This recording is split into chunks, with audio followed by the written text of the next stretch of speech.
I would describe myself basically as a libertarian communist. I believe that groups work better than individuals in the most case for achieving shared goals.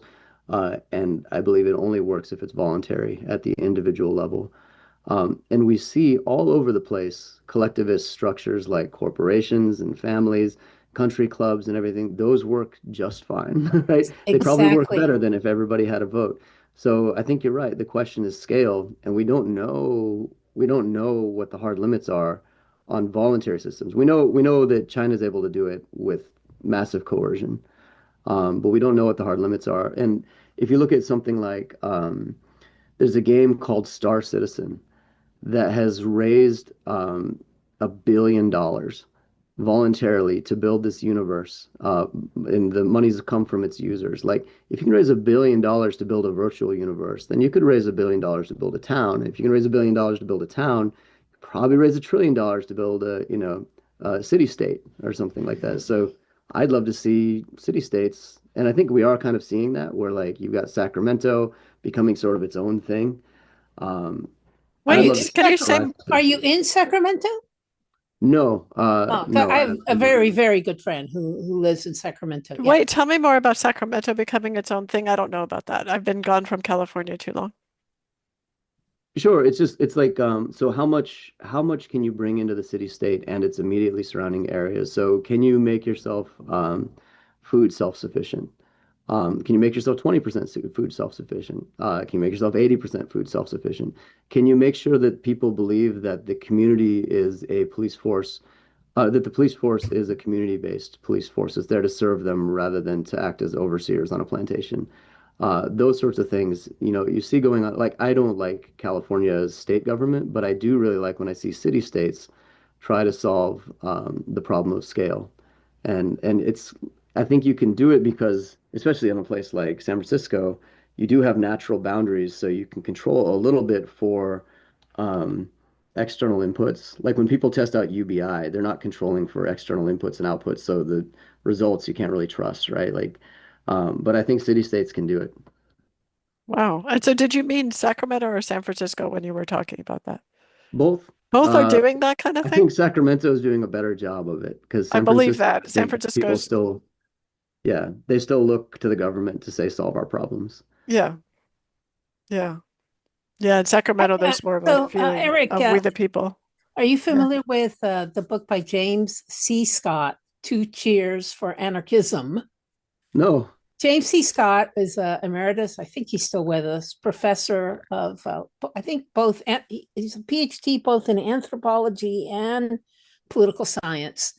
And he wrote a really easy to read book, Two Cheers for Anarchism. Basically goes, I studied political systems all around the world. And I know I'm not supposed to say this, but anarchy is really it's always been secretly my love. So now at the end of my career, let me tell you why. And he has, when you were talking about how country clubs can self-organize, that's the kind of argument that he makes, Yeah. very practical, uh, very, in my way of thinking, very persuasive. But the best line in that book, and this will now switch us perhaps to another topic, but the line that he almost threw away, almost a throwaway line. He goes, "What is charisma?" And he said, "People keep trying to figure out what we mean by that." And he said that the basic quality of a charismatic person is that they are a very good listener. So, charismatic, he was talking about politicians, are able to parrot back what their supporters want to hear. And this gets us to did Trump create MAGA or did MAGA create Right. Trump conundrum? But anyway, highly recommend the book.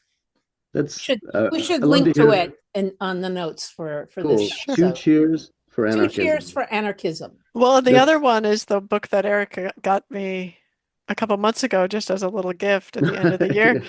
which was Yeah. the Velvet Monkey Wrench Gang book.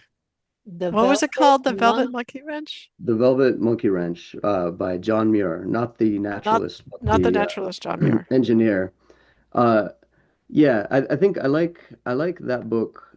Well, I like the writing of that book because it's very engaging, It's and I funny. love the illustrations. It's the same guy who did the Complete Idiot's Guide to Repairing Your Volkswagen. And he basically applies that sort of systems engineering approach to how do you rebuild a society? Um, I mean, I I don't think agree with most of what he says, no, but I me either. Me really either. I think the reason I like that book so much is it's a good contrast to David Friedman's book, The Machinery of Freedom, which is basically what happens if you take the same systems approach, but make sure that the psychological incentives are aligned. And you give up a lot of the control, and then you just think about aligning psychological incentives. So, he had the idea, I think it was in the 70s, of how come taxi cab companies are still a thing? People own cars, and 90% of the time they're not doing anything with their cars. So basically, he's like, there's this market for somebody to come in and Uber and Waze and Lyft and everything. I lived. live out in the Yeah. middle of nowhere, so they all popped up. And then he says, could you do that with rights enforcement? Could you do that with the legal system?